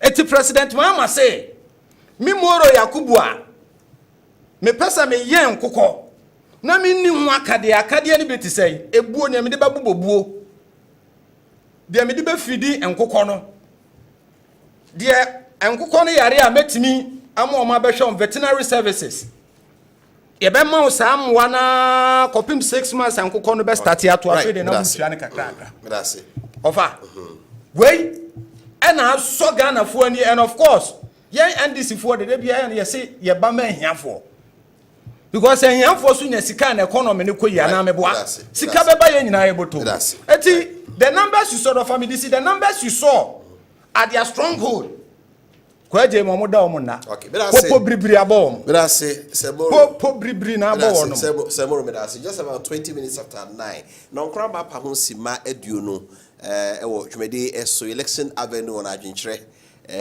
sorry na je ma 5 minutes yes is about kind dey na okafa ho apa medawa se unim baby a menua no de na no sie ho na me yi na no afree o se ndi si ba ma ehia eba mobrewafo bebo ono no ti hei one pro policy NDC about the hands of government. On my year, I'm at the good people of God. Get one pro policy. One pro policy. Pro policy. Over no one paying.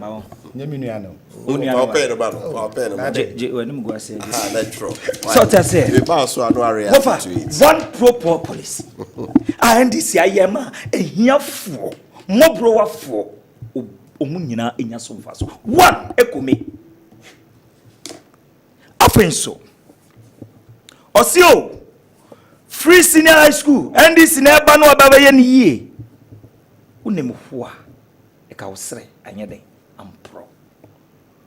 Ukotiamso Yanedi free SHS in the Baye.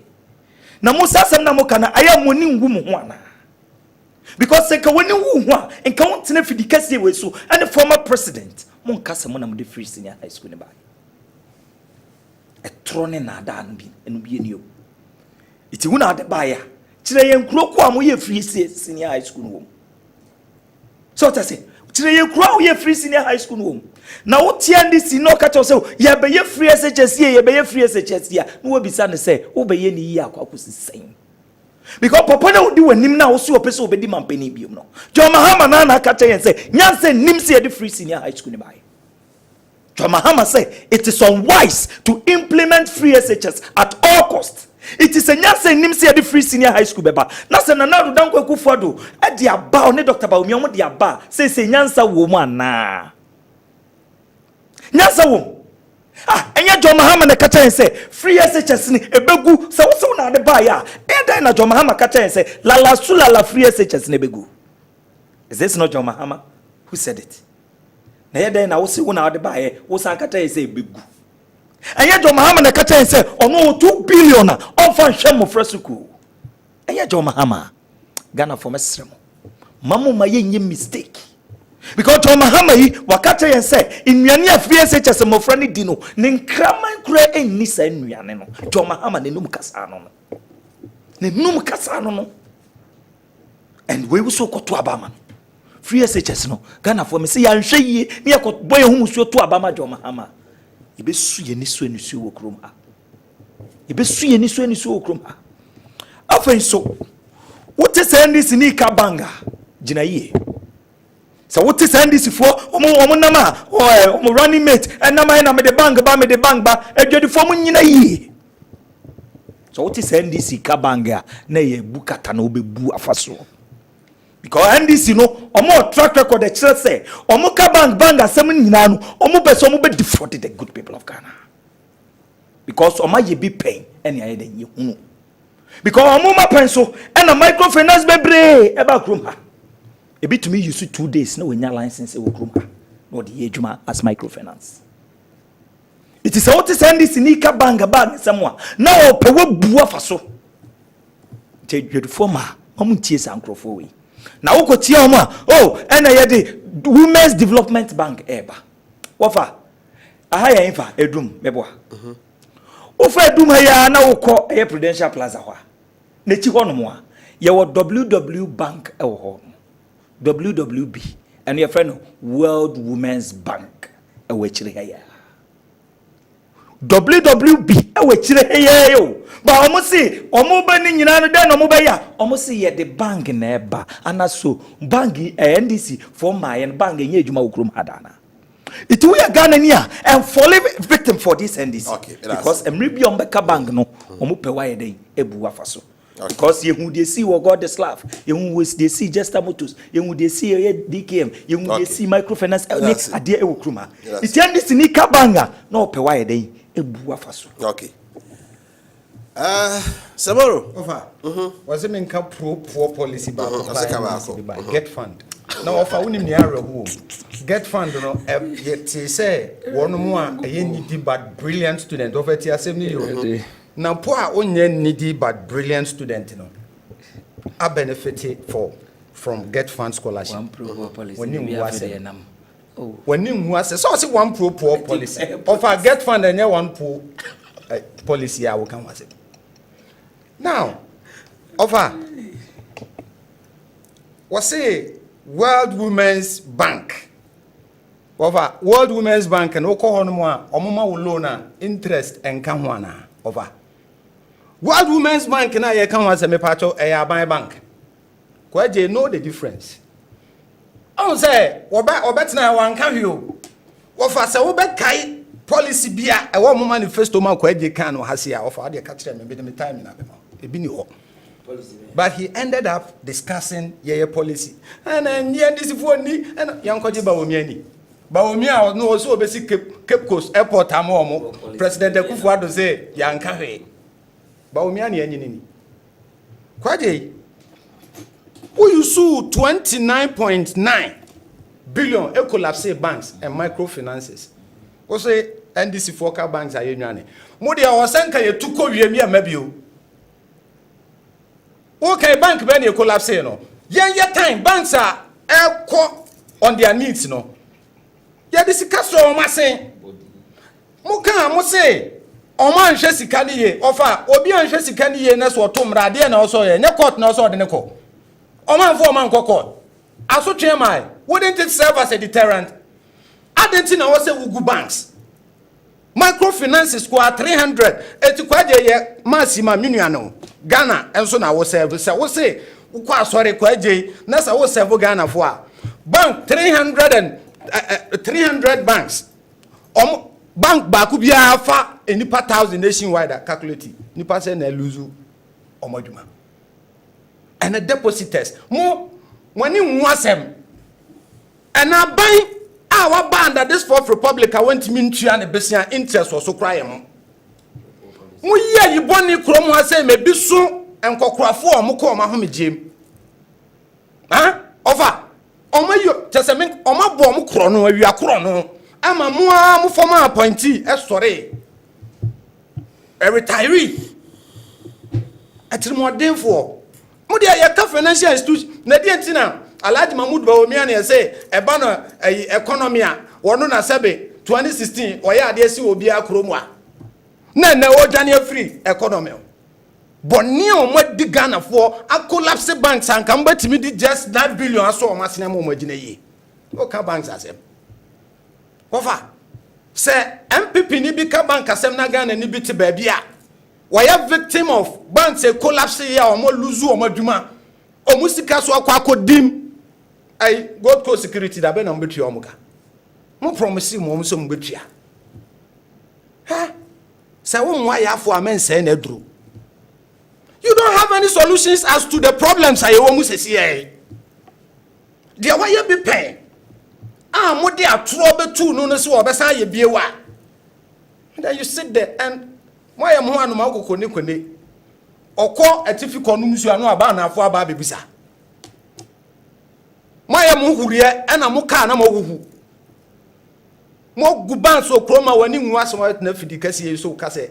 Wo ye ka bank asema na say NDC for na ka gane mo de ye betu ofa wie mi de aeroplane betu ye mabi right eti ofa me di sie no kwaje sakra mutimi ade aduane asai ekokoma a school for nanka Alhaji Mahmoud Bawumia ne ba bi ko free SHS bia ka aduane asai mo amo sosofo edi free India ba ye asai no mo sa de ahyepoto fufuro mo fa I understand money free Ghana e de akwa koma free SHS way na wo no kwaje wunu bi ko free SHS ni bia e na ye free din no de ba be kire wan ka be hu aduane omudi right na president Mahama so obeba na so obeba be ye ya what is your problem if you have any solutions provide it that's it for sabre so hwemre na no nkrabo apem pepepe election avenue so ma me message in kakra ba na afi memra na mebu some one or two critical questions na afi good evening, Mr. Host. I am Nanaya from Sunyai.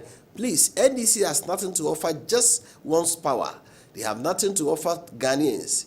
We know former President Mahama, he has no vision for Ghana. Vote NPP to power for good policies and development. Thank you. Offer good evening to you and your panelists. Offer you are doing a great job. Though the two parties have failed Ghanaians, but NPP has failed us big time, so Ghanaians will vote for NDC. Okay. This one, he said, the greatest lie in the annals of Ghana's politics is for the NDC to proceed that the NDC introduce free SHS in Ghana. Mahama has the effrontery and audacity to tell Ghanaians that the NDC introduced free SHS in Ghana. All liars will go to eternal hell. Kekusi, and just be say, or also the air or the buy, I don't know. So I said, good evening, Wofa. I'm watching you from Achiasi. Look at what the NDC is saying. They don't learn, no. Okay. So I says, good evening, Wofa. Now, Mama is telling us that his 24-hour economic policy is not by force. Mama is confused. We need visionary leaders like Dr. Bawumia, not Nkokon Kiti leader Bia Hubert inside Akrewa Bontefu. Okay. Hello, good evening. This is Andy from Ahafujidu. My problem is why always the NDC people want to create conflict between the NPP and the Ashanti. Oh no, so for Bisamoro, Mammy say, Mama, the buy Nkokon Kiti and Kwekuchre from Bichim. Good evening, please. We are voting to protect free SHS policy for the good people of Ghana, our motherland. Parents have suffered at the NDC. Now that we have got relief, no parent will vote for NDC. Good evening to Dr. Educhum. This is coming from Isaac and Bosiako from Jachi. Okay, it says, good evening, Wofa. Please ask the NDC man for me. So they want to tell we Ashanti people that we don't know what is good for us. Please, NDC market. We Ashantis are going to vote massively for MPP, come what means. Of NDC comment which made me angry so much with them is that they introduced free SHS. Look, they are joking. You will see what will happen on December 7. Okay. Hello, Mr. Host. Please tell ex-President Mahama, who will continue to be ex-president, that we remember how he collapsed Anglo Gold Ashanti in Obuasi and made Obuasi Ghost Municipal. While the able Alhaji Bawumia and Nana brought it back, and now Obuasi is one of the most business booming municipalities. So we are voting massively for Dr. Bawumia and Dr. Boachi Yadom, who retired the NDC candidate on 7th December. Kofi inside Obuasi. Good evening, Wofa. I'm Ejay Chum Samuel, aka Kwame Dixon from Appiah Lakeside. If I tell the NDC guy, we are going to vote for Dr. Bawumia to protect free SHS, STEM, TVET, Swam Interchange on December 7. I said, good evening, Wofa. The NDC guy cannot explain their manifesto. No matter what they do or say, they will lose massively again. Dr. Bawumia all the way. He will win one touch. Okay. In 2016, I paid school fees of my brother in secondary school when Mahama was president. So NDC reps should stop telling lies. How can you start something and do advert against it? NDC members are not serious. Mahama can never be president again. From Bright, Takwa. Okay. So please tell the NPP man to stop defending indefensible and face the reality on the ground. Please ask the NPP man, what sort of development is he talking about? By demolishing the La Hospital, by demolishing the judges and embassies for a swimming pool, with a huge sum of $58 billion, 58 billion, that be 58 million outro. Please ask the NPP man, what are the jobs? And he should not talk of arrogant as their vice president, as their vice president is number 1 in Ghana. Mr. Appiah, tell the NPP man, Saturday is just around the corner. Ghanaians will send his family and friends to by incompetent, arrogant, and elephant-sized government to the bush. From Steve O, Krofu Hospital, Mankresim. Okay. Say, Wofa, the NDC man must vote for Dr. Bawumia because Mahama does not have any good policy for Ghanaians. We still need free SHS. Returning to all B24 members in the Fija Sector East constituency, especially Badmasi and Afamaso members, for your good work done. Bawumia nie, MPP nie, Flaster House nie, and also the area or the Ebaye and no. He says, good enough, please let's take the program serious. I think that's what we want to write. Let's take the program serious. NDC man, be serious. We waste time to watch. Please, Nana, advice. you wouldn't listen. And I advise you wouldn't listen from Obuasi Tutuka. Samson Krum, aggressive parliament. It is possible. Aggressive parliament. Wow. Okay. It says, good evening, sir. I vote for Mahama. Hey, I don't want to write a vote. A vote for Mahama means cancellation of teachers and nurses training allowance and free teachers, because he said if you have 2 billion cedis, you will not put all in education. NDC means National Destroyers Congress. 2020 election, he promised mortuary to Zongo communities and headpan to Kayaye, and now promising Kobu and Konketekete. He has run out of ideas. Okay, NPP talked too much. Mahama solved those so before leaving power. So what is his problem? And also the NNO. It seems the NDC man doesn't have anything to say. He should use the energy to explain what their 24-hour economy means. Or is it true that they are going to rear tigers and lions? I will urge the electorate in Offensive to vote for Dr. Fred Che Asamoah #1. And this coming from Jan of Akumadine. Please, Wofa Kofi, I'm in Richard. I want to see the E-Gate lunch by Dr. Bawumia.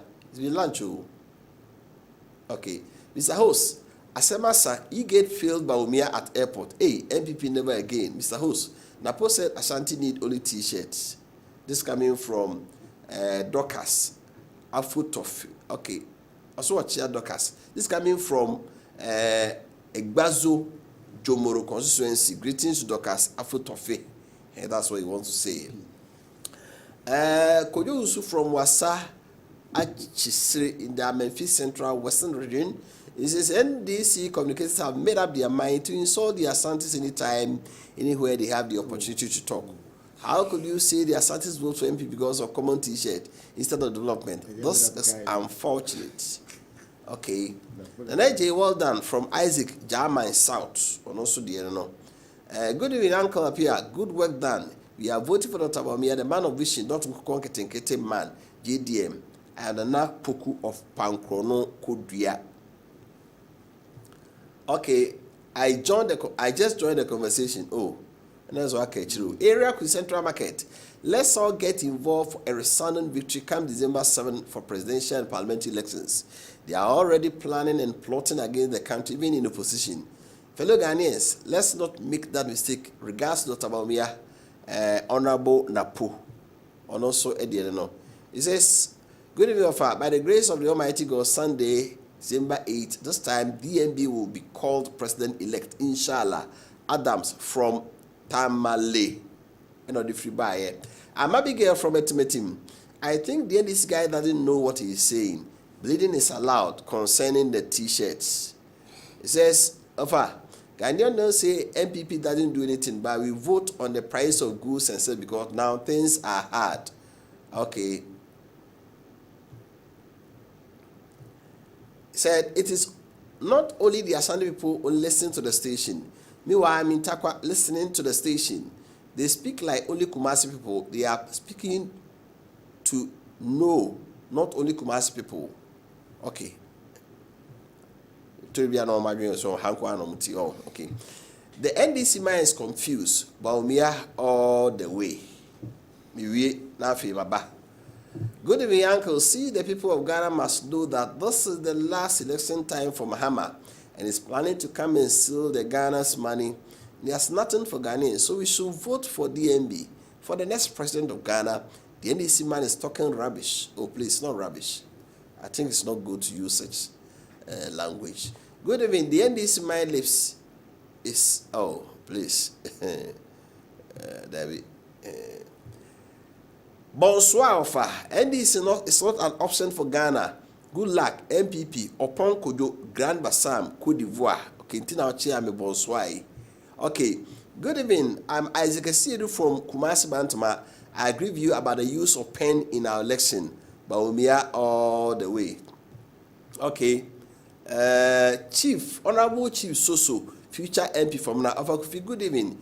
We are most thankful to the voters in Formula constituency to give a positive turnout during the special voting exercise, 98.66. However, we entreat the people of Ashanti to come out in their numbers to vote massively for Dr. Bawumia on December 7 for one-touch victory, written to second deputy speaker, lawyer Esiama. I mean, can we last one? He says, my name is Frank from Achimkede. Please, indeed, Asantini showed that he is the great king. Mama has no shame because he once insulted the king. He's paying people like Kelvin Taylor. Okay, so, yeah, not mentai entertaining till mommy and fire and so. Moro, I remember also. Jomama, Ghana for whom I'm moving.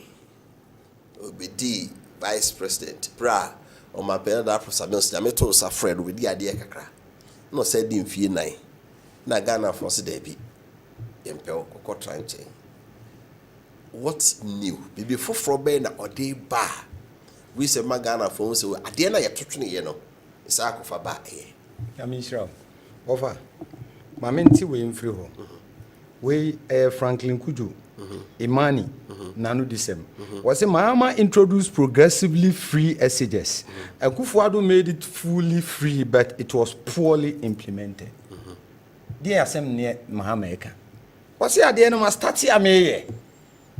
At the end of the day, my entire president, the Akufo-Addo will join and no Baba say, I dare no one to me in the year of I ye. Baba some afterwards. Say, if I have 2 billion, offer, I'll not use it for free SHS. And they offer. That's what people remember. Is it not true, say, he introduced progressively free SHS? No, what I'm saying is, the amount for what can I say?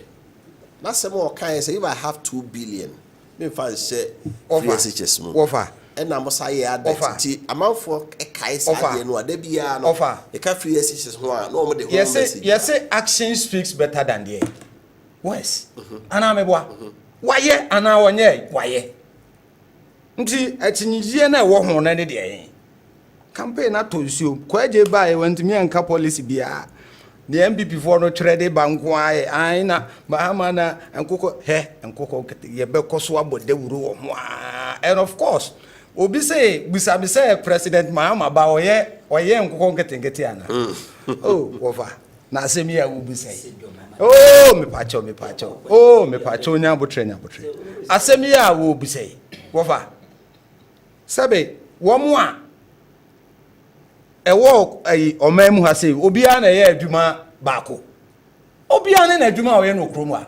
Obi a so hia moa. President Mahama enya sabe womo ye nkokonko anu obo omoba wakansem bebre de ntia of family free for one say the new one or they ba on board just to answer your question. Also obema 1 million youth ewo your friend is saying computer adwuma ho from coders Wofa sabe obi a wako school mo be mo napkwa 12 months ni ofati asem ni ho ye ntua omoka ye koto aba Alhaji Mahmoud Bawumia promise omo wontua eti wo bibi fufuro bi ya ofasenko ayo ye you agro mu si aka ma asa ba akopɛ dear President Mahama adeba on board Ghana for nyina ni tua baako eye integrity ni din ene no kredie. It cannot be compared to Alhaji Mahmoud Bawumia or Pese Yetuano so. Ma President Akufo-Addo nyane third term. Ofa. President Mahama say, me banon. Me ma na me kwa ye momidin. University of Ghana Hospital ofa wanye. Legon Hospital oye. Edru baby emu ye den no. Legon ayi Bank of Ghana Hospital. Oh yeah, nyame nshira okwaje. Kra osanka oka Bank of Ghana Hospital. Hospital sir, President Mahama start here. Unim. The end ni wu MPP for ho pa ne say. Onso mo call and tracker bi. Omo say sa tracker no na wu mia so a over. Wo de be hu mpuntu o maye. Now according to Alhaji Mahmoud Bawumia, edin ho asam na make yo. According to Alhaji Mahmoud Bawumia no, what say tracker no 100% accurate. One more a year at the end behind the scenes no can be trusted. Just the way I can say we have the men, we have a solid team, solid economic, and no one can economy once in view. After track and Umiaswa, President Mahama, a Jumedia would be and Abba. Professor Mills of blessed memory. I went any baby call. No Jumedia would be and Abba. na uba commission bi ne kasa ade we de ye start yanki ye kura wie mobile mo de 7 years atichide na ntia na mo de aduru ba bia aduru eti samuan kasa kwaje mo ba sha santiman interchange 5 na uba tina e wuntimi nka ho asem se ba bia koduro ni mpo no baby pese o de ba eti ofa Ghana for oh ofa mi di kaka che o say wo di din papa ba di obeka so obeye bia di obeka so obeye papa na bi wonim oswan nsuo swansa who di modo nyame hire wofa president mahama na no mu di na tem say dollar offer what they a free so almost say 1.2 on man penny for 8 years 1.2 what they a free 1.2 abedru 4.2 into a incompetent offer in a dollar say 17 cedis 15.6 offer okowa winya bi nti wo de mame fa 15.6 no kura emma offer ni papa mu no offer ena me no ka say gas 13.5 kilograms 500 cedis President Mahama time 2016 na just 38 cedis offer ni papa mu no cement na 23 cedis President Akufo-Addo ni Alhaji Mahmoud Bawumia so mun tibi da kromo a ene cement ya 108 109 110 120 depending on location wo minu abi from free dabra camp atuma mponua was 150 no to cement no and of course anyam nwa because ekwan e de ko no cry a problem okay first mabe ati offer dear President Muhammad de ba yo mu hu pa ye din because was sick massacredia what they are more baby fabi she ye Alhaji Mahmoud Bawumia be she omo bono 6 months momontere be sinne ye nye hoye o promise wo so mbe kwaje da be na mbe offer medima no sie no opie no obetimi agina baby akasa President Mahama time na mu odense ne ye wo mu sesi ye enne IMF according to omo a senior member of the MPP contested to vie for as the flag bearer. Yera a Kufuor spokesperson. Now no what FDA, so I listened to him. Kwabna Eje Japan. Okay. Was say Alhaji Mahmoud Bawumia and Nana Dankwa Akufo-Addo. At the Ghana economy no had to stretch us so. At the call IMF now offer. My mention stretch am na me fancy for. Say obi da stretch us so. In football terms, just say ontimi mu akukọ mpempo.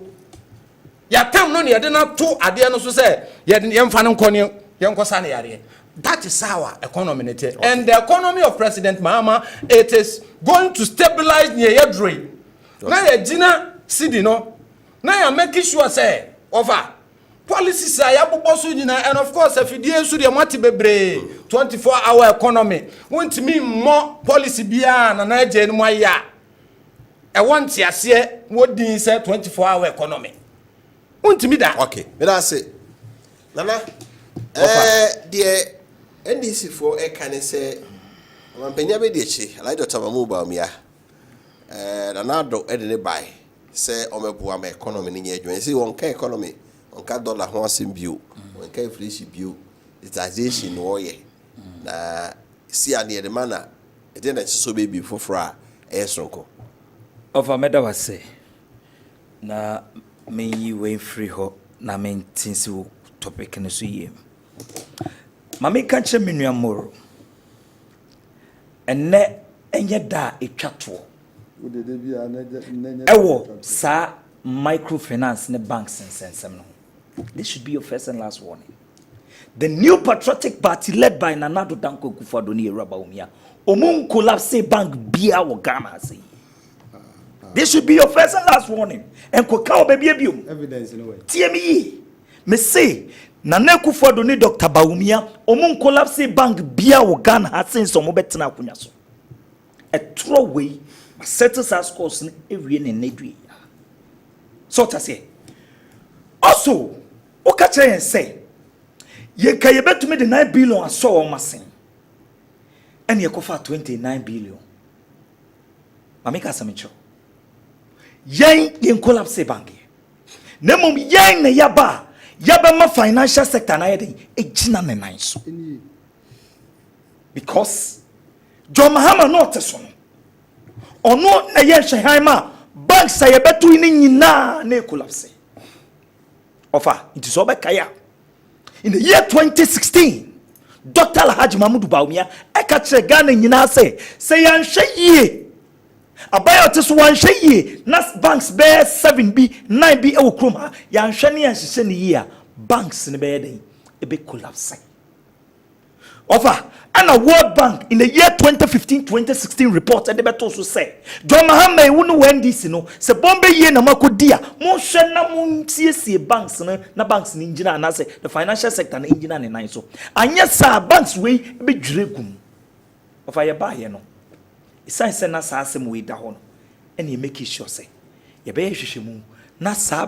microfinances any banks ahodo a ekulase ni na no ye disika kwa kohwem na ye den ejina brane wofa ye ba ye no 7 to 9 banks are na a collapse under NDC no offer ye make sure say ye merge wo mu nyina abo mu and enem no ka say open one of the best banks in Ghana, Consolidated Bank of Ghana eka ho ye collapse banks na mum ye den ye merges are all these banks iti antena fidie we so enka nche me say ye ba ye ne collapse banks so won ti merge ase a ye keka wo mu nyina abo mu and then from CBG after so microfinance me say John Mahama and tina ehye hwe ma all these banks ni guye obeji mechinya me John Mahama dance ni na data me John Mahama dance ni a o hwe ma the financial sector ni e collapse ni offer enkrata ye kura me the 2016 sona of John Mahama 2016 the state of the nation's address of John Dramani Mahama tina sema wokan oh moro jai rough na we mean no offer John Mahama na ekase o say Mr. Speaker over the past 5 years there has been a proliferation of microfinance companies. These companies comes under the direct supervision of the Bank of Ghana. Unfortunately, lack of effective supervision of the bank has resulted in many cases in which microfinance companies licensed by Bank of Ghana have breached the rules and created supposed pyramid schemes that has eventually come crashing down. John Mahama nenuma semi 2016 or say now pension as anyoma we shase and offer John Mahama sign echo emma example or say one such case is DKM over then is DKM. So you sit on this platform, you tell the good people of Ghana, say, Ekufa Dubai, we collapse bank, we collapse microfinance. John Mahama ne yet ma all this microfinance and banks near them, crash it down, we state you what say. Tell them about Nakacha and say, Nekufa do nebeku banks. And Kokao baby, this should be your first and last warning. Your settles our scores na every year. Say, Wofa, Ebio, or say, John Mahama. Then John Mahama also dey back. Or say me the integrate John Mahama edi edin. Na face John Mahama no kware dini. We dey obi amfa ne phone. Na yen ge exercise bi wa ha say. Sansam no so ayamenke bi moro. Offer John Mahama na ka say, vote for me. Now I will be truthful to you. Mahama tells Ghanaians 27th July 2024. Ebio in the year 2020 year elections no. John Mahama say I will be truthful in my next year term.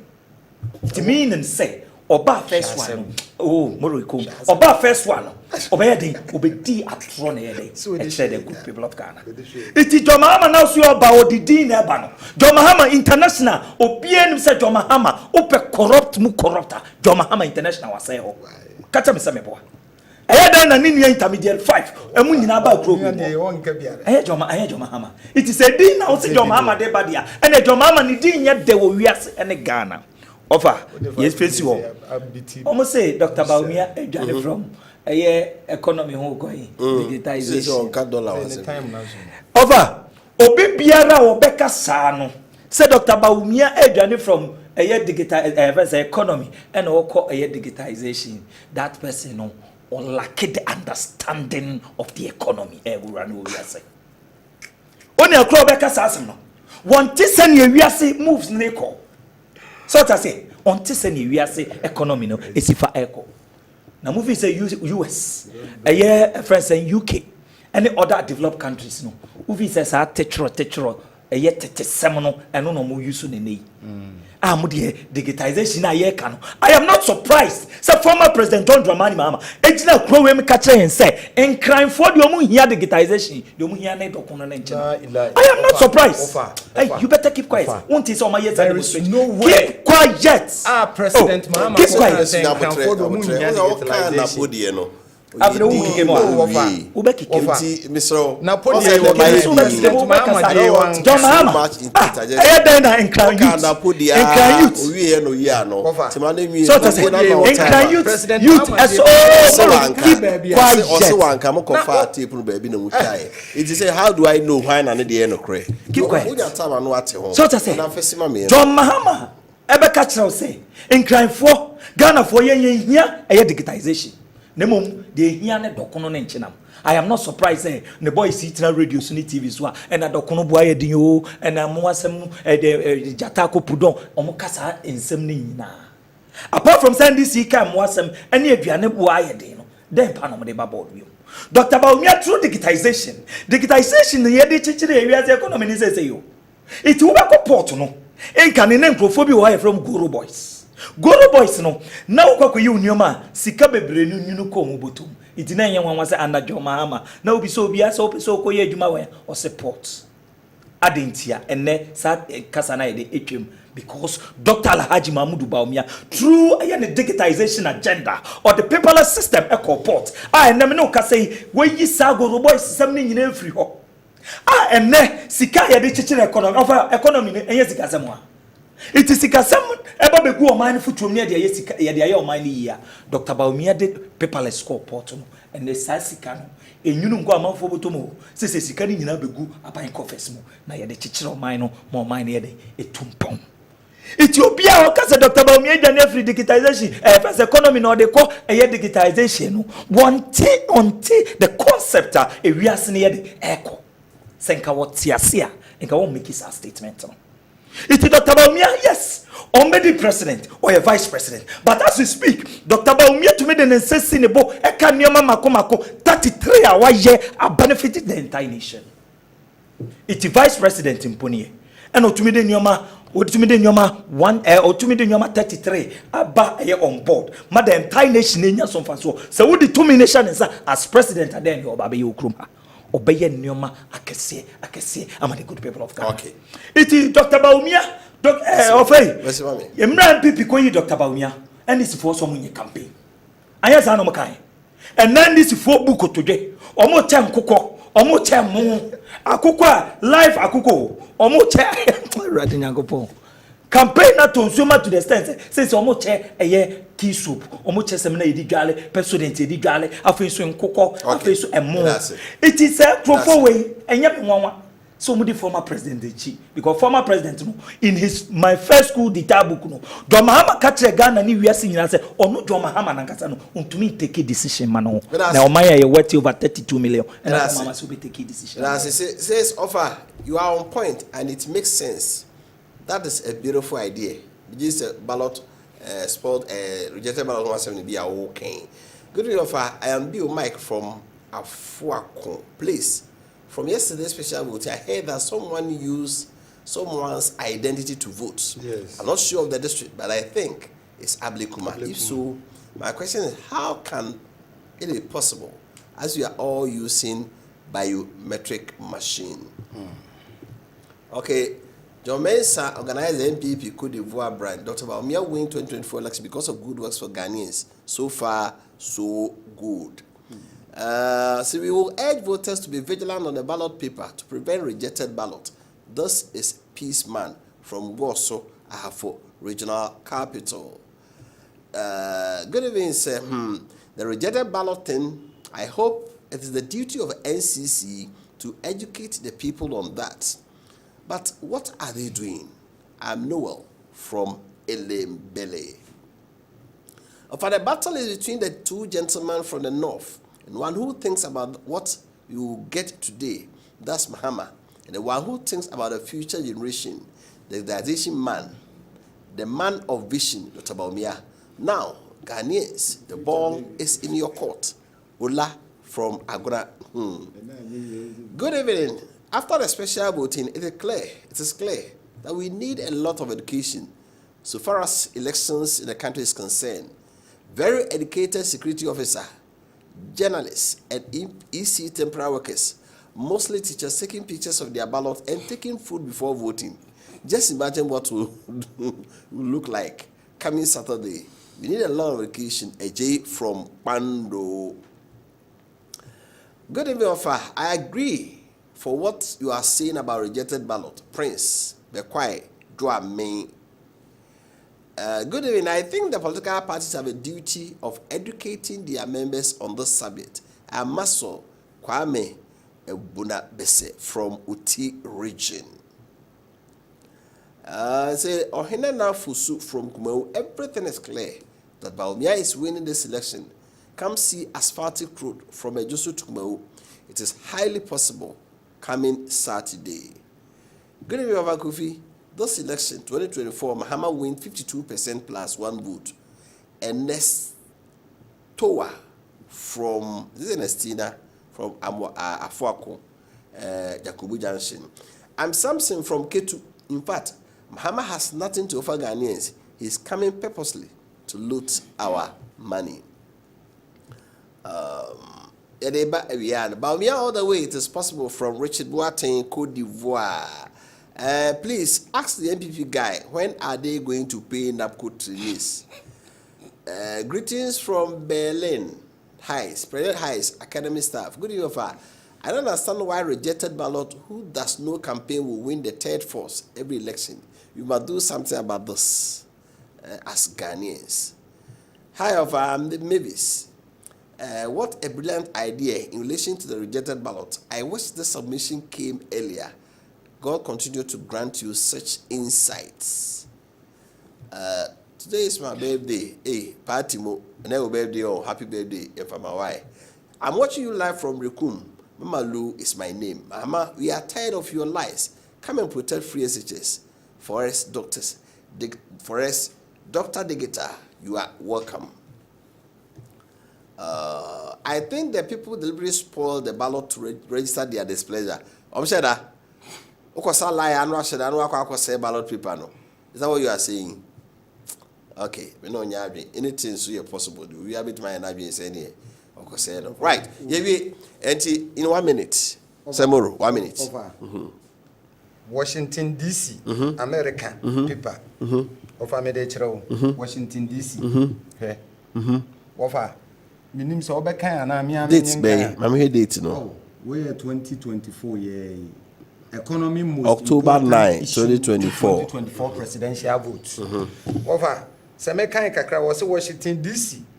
The economy ranks as the most important of 22 issues that US registered voters say will influence their choice for president. It is the only issue on which majority of voters, about 52% of them, say candidates' positions on it are an extremely important issue in terms of voting. Over America, now, quite the old candidatization. Hey, President Mahama, he became the deputy communication minister. He became the communication minister. On no time, enemies na bontina make us a mobile phone buy. Okay. President Mahama ne lay fiber optics. On can wasem. That's it. Economy no Daniel free home answer. 1 minute na so. We say digitalization. Okay, that's it. Nana so 1 minute. Come there. Answer was digitalization.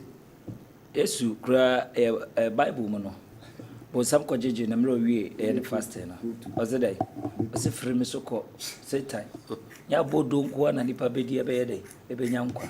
Is mo ndi si mo nam kro ma sabi emo asam ene aduane sam ko na mo denam. Over the issue is Ghana for nyina mo to abama e Dr. Alhaji Mahmoud Baumia. Ukra the bold solutions for Ghana. Joma hama nam no. Ngoko nkete no de nam kro we mu. Ngoko nkete ze de mfa mbobra. It ofa we fa kwanya we so. Nipa bebre tie ofanya ko sharing the ra Kofi ke mu nyina obi atie ma me cha wo mu. Na me ka trust say on the day of elections o ma ye nyina yenkonkoto abano afama Dr. Alhaji and all NPP for instance parliamentary candidate and only idea ebeboa ayo Right. na ndc de About the beton memenda. No mun call for be say memenda e betu bi eja bi ne. Eno de enye hemsa for. Ha na eni dwumadi no bi akoto awote se moronka okasama NDC na afi na NGE enso ye National Communication Director, my friends of Omia and Sakasama NDC enso MPP Kasama NPP Abanyokuro Omino and I wait me so ene enure. Ekua PC as already akọ on the Malamiaya. I'm going to share with you, mammy. Take our staff in the Munina say. Many the Kofi Appiah cramo. Basati and Kawa also say, brother, you may say, near who the next president of Ghana. Yami Aduma, watch na, if we share a election avenue, so Akramo.